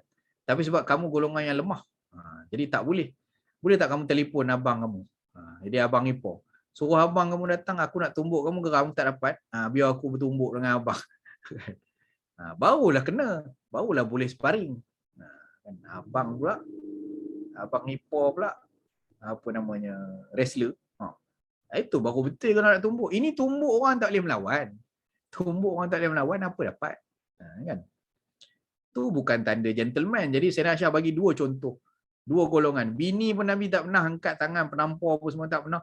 Orang yang khidmat pada Nabi, pembantu Nabi, hamba Nabi, tak pernah juga Nabi buat kasar macam tu.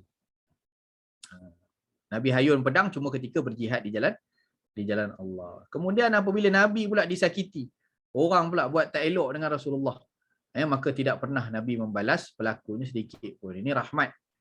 Sebab apa? Sebab dia tak tahu. Ni kepada orang jahil kan. Orang tu buat sakit, buat buruk pada Rasulullah kerana jahil. Jadi kita yang faham ni patut jangan jadi perangai juhalak sekali. Begitu kan. Kita pun 2 kali 5 buat dengan dia. Dia baling najis, kita baling balik najis. Jadi pesta najis pula lah. Pesta balingan najis. Tengok bagaimana Nabi SAW disakiti kan. Orang letak najis, letak macam-macam benda-benda busuk depan rumah Nabi sallallahu alaihi wasallam, Nabi bersihkan saja, bersih. Gitu kan. Kecuali apabila perkara tu perkara yang diharamkan. Itu tidaklah Nabi tegas lah.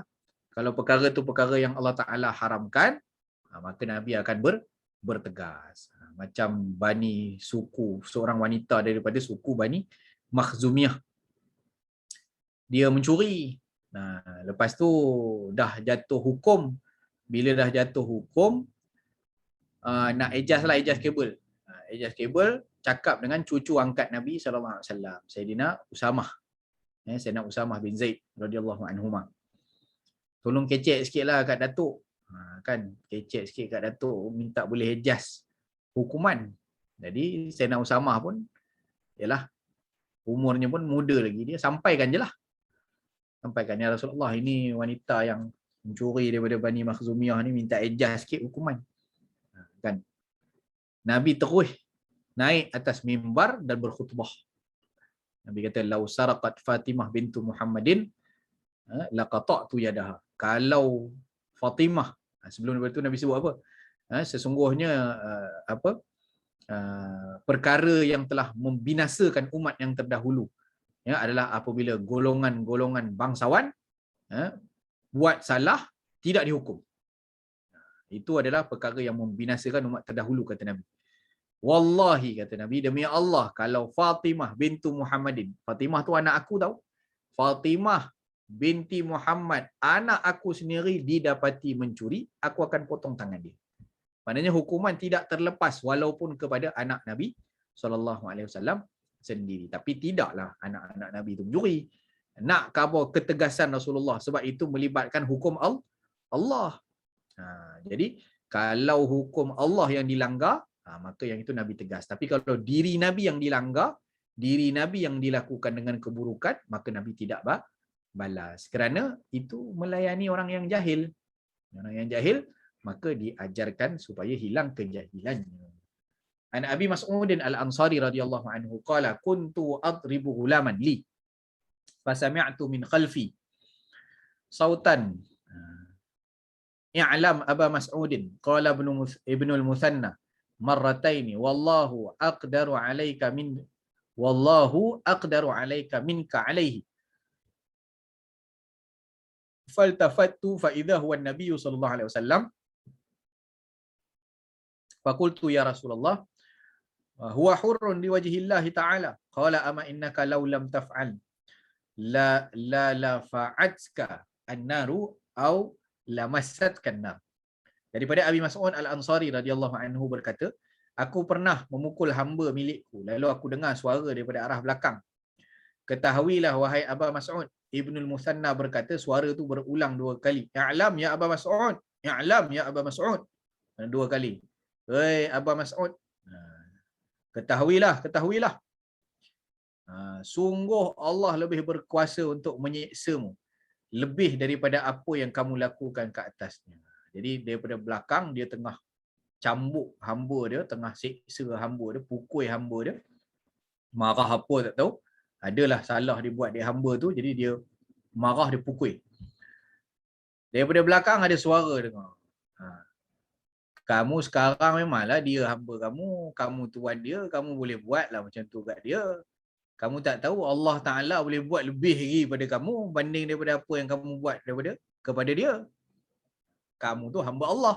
Allah boleh buat lebih lagi pada kamu sebagaimana daripada apa yang kamu buat kepada hamba kamu. Patutnya dia milik kamu tu, kamu perlakukan elok-elok. Kalau tak beradab, dia ajar adab. Kalau buat salah, dia betulkan. Bukan dia seksa, dia pukul-pukul macam tu. Jadi Nabi bagi teguran. Mula-mula dia tak tahu lagi ni suara siapa ni, ada suara je dengar. Lalu aku menoleh ke belakang, siapa dia ni datang, orang tengah marah, ditegur pula, nak mengamuk ni. Tengok belakang, siapa dia ni berani saun aku ni. Ternyata orang yang bersuara itu adalah Nabi SAW. Allah, Rasulullah pula nampak tengah pukul ni. Aku lalu berkata, ya Rasulullah, sekarang dia merdeka kerana Allah Ta'ala. Ya Rasulullah, aku merdekakan dia lah. Ni aku merdekakan dia. Aku tak dapat kawal tadi. Perasaan aku, minta maaf. Baginda bersabda, sekiranya itu tidak engkau lakukan, sungguh neraka akan meratakanmu. Atau baginda mengatakan, neraka pasti akan membakarmu. Eloklah. Kan makna dimerdekakan tadi, kalau kamu tak boleh nak jaga dia elok-elok, jangan ambil dia sebagai hamba. Ini merdekakan. Kan merdekakan dia. Kamu tak boleh tahan tengok dia tak boleh buat kerja. Dia hamba ni, ialah macam itulah.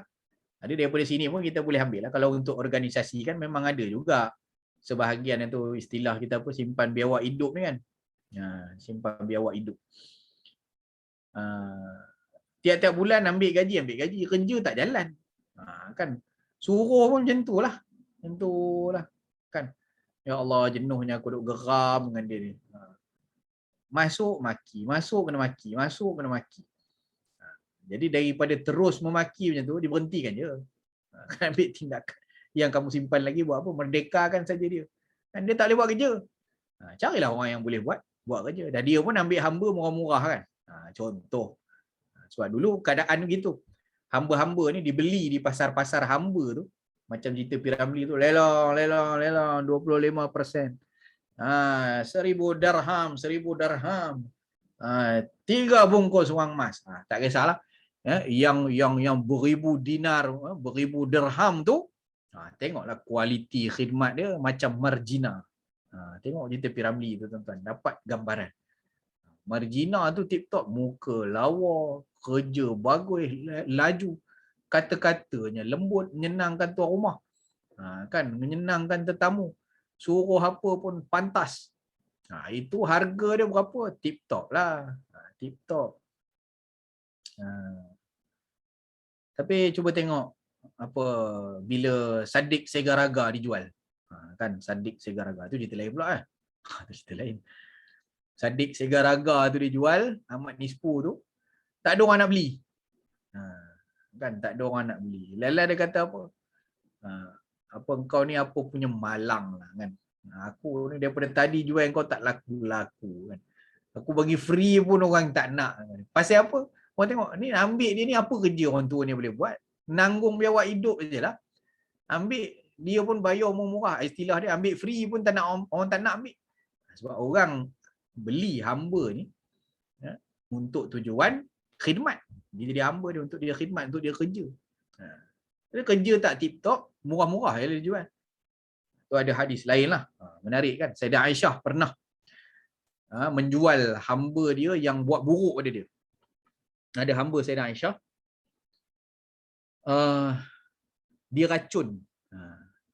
Mula-mula Sayyidah Aisyah, ialah dengan kebaikan hatinya, majikan kan, bos kata macam ni lah, kau boleh naik gaji lah, maksud macam tu kan. Sayyidah Aisyah kata, engkau ni aku buat perjanjian, kalau aku mati, nantilah bila-bila aku mati, engkau merdeka. Dia panggil, tak silap saya, istilah dia hamba mukatab. Hamba yang sudah ada perjanjian dengan satu-satu syarat, dia merdeka. Jadi Sayyidah Aisyah dah cakap dah pada hamba dia ni, kau nanti kalau aku mati, kira kau merdeka lah, tidaklah kau diperturunkan kepada keturunan aku, pada waris apa semua, tak diwariskan lah. Sebab hamba kalau tuannya mati diwariskan. Jadi Allahumma salli ala sayyidina Muhammad, Sayyidah Aisyah kata kalau aku mati kau merdeka. Jadi dia faham lain pula. Dia nampak, aku nak cepat merdeka ni. Bila nak cepat merdeka, Sayyidah Aisyah kena cepat mati. Dia nampak perangai macam tu pula, buruk perangai hamba ni. Jadi apa dia buatnya? Waktu dia masak, dia racunnya Sayyidah Aisyah. Dia racun, sampai sakit lah. Racun ataupun dia buat sihir. Jadi datanglah tabib, datang cek apa semua. Tabib kata, ni ada orang buat ni. Ada orang buat, cuba cek lah. Orang-orang siapa ada hasad ke, siapa ada keliling ke. Jadi Sayyidah Aisyah ada insting. Panggil hamba dia. Kamu buat ke aku sampai aku sakit macam ni. Jadi hamba dia tu mengaku. Bila hamba dia mengaku, kenapa kau buat macam ni? Kan? Kenapa kau buat macam ni? Sebab ialah nak cepat merdeka. Kamu nak cepat merdeka je. Kamu ni memang tak bersyukur, kata Aisyah. Kamu tak bersyukur. Kamu tak tahu macam mana nikmatnya jadi bermajikankan aku. Istilah ni saya mudahkan, hadisnya panjang. Kamu ni tak bersyukur ada majikan baik macam aku. Kan punya baik dah siap boleh bagi merdeka lah, tapi tunggulah aku mati natural lah, jangan bunuh aku, bagi cepat mati. jenis tak bersyukur. Tunggu aku nanti. Kamu tak pernah rasa dapat majikan yang teruk kan? Jadi Sayyidah Aisyah pun panggil, jualkan kepada wakil Sayyidah Aisyah tu, tolong pergi jualkan hamba ni dengan harga yang murah kepada Asaul Arab, kalau tak silap saya. Orang Arab yang terkenal dengan dia punya zalim dia sebagai majikan. Tu dia.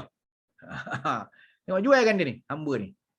Jangan berdekakan dia, tak pasal-pasal. Kalau dia sabar elok-elok layan Sayyidah Aisyah, sampai satu ketika Sayyidah Aisyah akan mati juga. Macam tu kan. Kalau kerja elok-elok sampai satu masa dia dapatlah merdeka tu. Tapi sebab tak sabar. Bila tak sabar, itu yang dalam kaedah usul sebut. Man istajala. Man istajala, apa kaedah tu? Allahumma salli ala Muhammad. Man istajala qabla awani fa'uqiba bihirmani. Siapa yang nak tergesa-gesa sebelum sampai tempoh matang dia, dia nak bagi cepat, maka dihukumkan dia dengan pengharamannya. Tak dapatlah. Macam anak kan dia akan dapat warisan harta bapa dia. Tapi kalau anak bunuh bapa dia, kan saya tunggu bapa mati, bapa tak mati-mati lagi, lambat sangatlah saya nak harta bapa, dia bunuh bapa dia. Boleh dapat tak waris? Tak dapat. Dihukumkan. Manis tak ajalah, tunggu sampai satu tempohnya, sampailah ajal orang tua tu. Tapi dia cepat bunuh bapa dia, memang tak dapatlah harta. Kan begitu. Jadi tadi saya Aisyah kata jualkan, jual murah-murah. Ini jenis macam ni biar layak, biar dia rasa dapat majikan yang teruk. Dapat majikan baik pun dia aniaya macam ni. Kan biar dia rasa duduk dengan orang Arab yang teruk. Dan memang dia ketika mana duduk dengan, mana dijual murah-murah dia, dah beli pun harga murah, memang orang buat teruk lah. Kan diseksa apa semua, dia suruh, baru dia tahu hidup langit tinggi rendah. Itu pernah berlaku kepada Sayyidatina Aisyah radhiyallahu anha. Baik, kita balik semula. Ini cerita rahmat pada apa tadi? Golongan lemah masih lagi. Dia orang kerja elok-elok dengan kita layan elok-elok lah. Dia pun khidmat dengan kita. Jadi aku menulis ke belakang, ternyata orang itu adalah Rasulullah SAW. Aku berkata, ya Rasulullah, sekarang dia merdeka kerana Allah. Kalau engkau tak buat macam tu, neraka pasti akan membakarmu. Cukuplah kot. Hadis yang ke-24. Dapat 3 je. Saya ingat dapat 5, 6, 7 hadis. Bolehlah. Alhamdulillah. Ada soalan ke? Ada 5 minit lagi? Wallahu ta'ala a'la wa a'la. Kalau tulis di ruangan chat pun boleh. Buka mic pun boleh kalau ada nak tanya.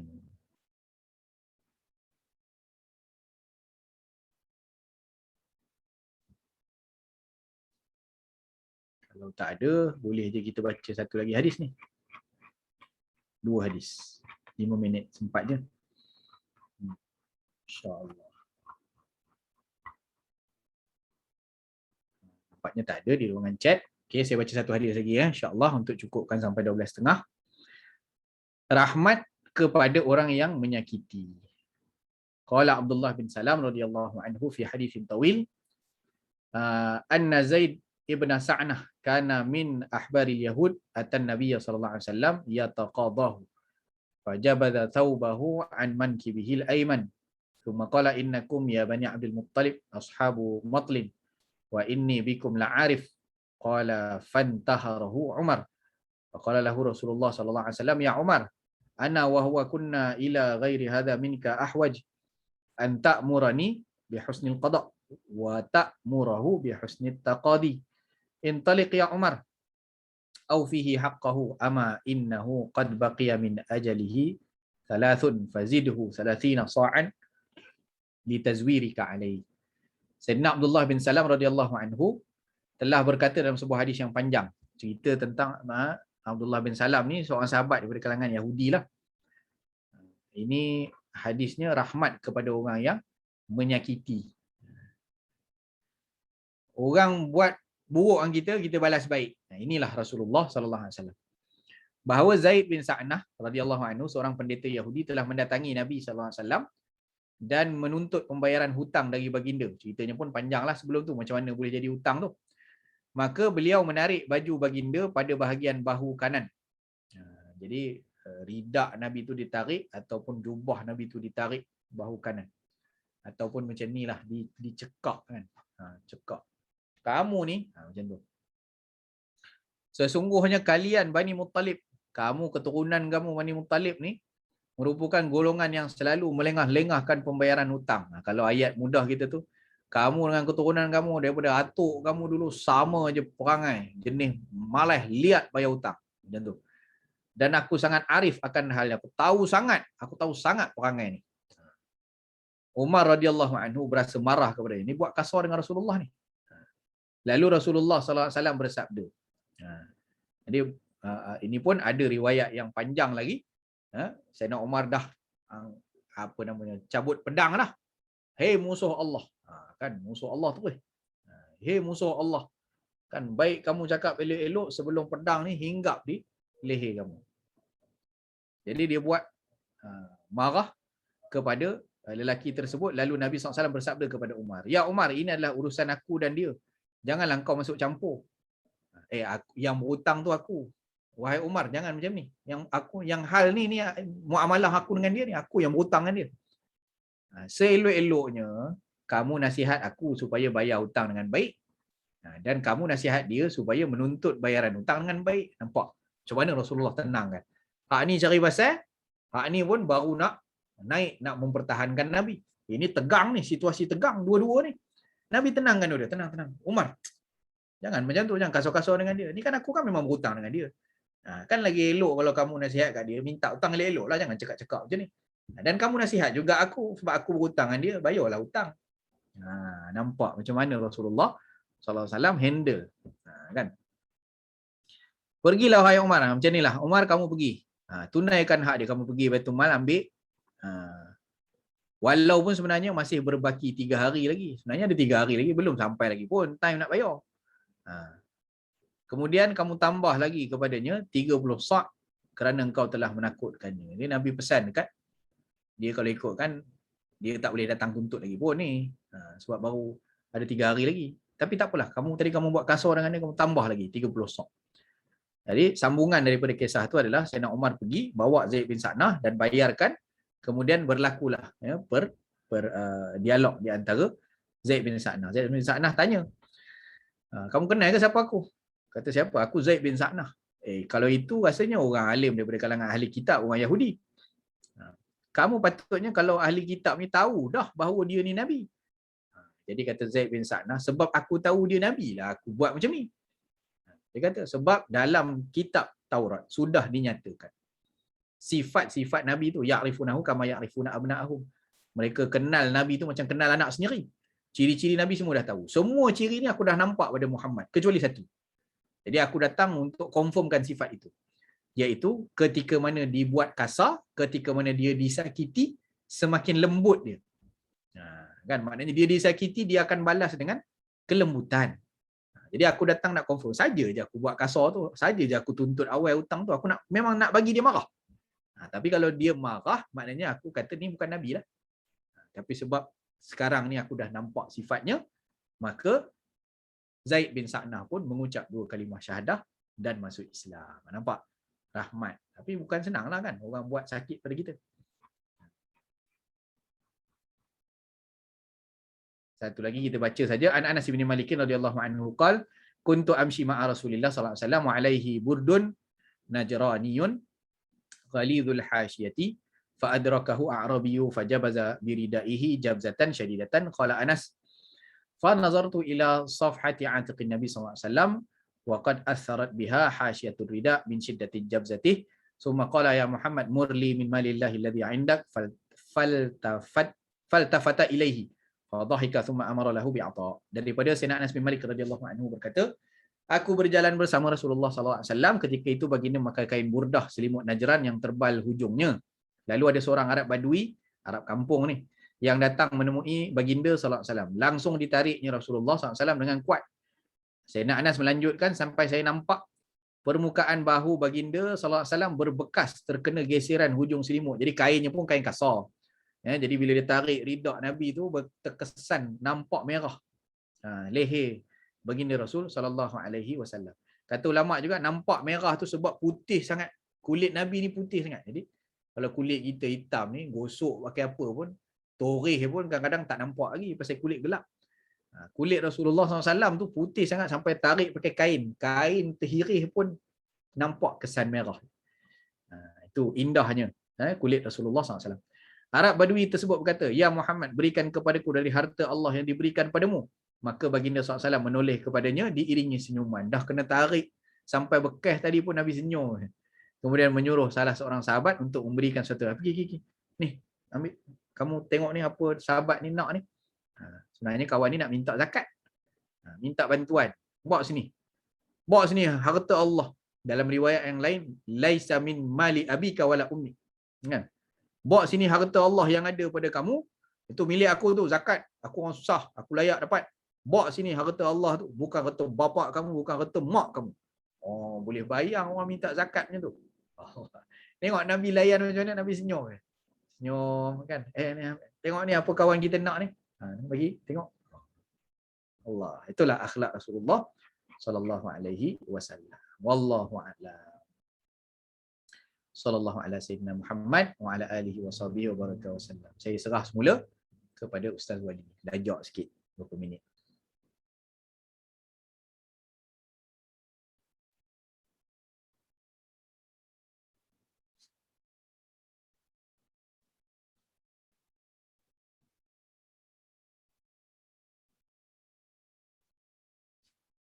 Ataupun terus kita tangguhkan dengan doa lah insya-Allah. Bismillahirrahmanirrahim.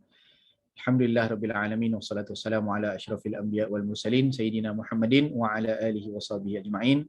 Rabbana anfa'na bima 'allamtana rabbi 'allimna alladhi yanfa'una wa zidna 'ilman wa 'amalan salihan. Allahumma ijma'na ma'al habibil mustafa Rasulillah sallallahu alaihi wasallam fi jannatika jannatil firdaus ya arhamar rahimin. Rabbana atina fid dunya hasanah wa fil akhirati hasanah wa qina adzabannar. وأدخلنا الجنة مع الأبرار يا عزيز يا غفار يا رب العالمين يا أرحم الراحمين يا أرحم الراحمين يا أرحم الراحمين وصلى الله على سيدنا محمد وعلى آله وصحبه أجمعين والحمد لله رب العالمين. Pues Ustaz,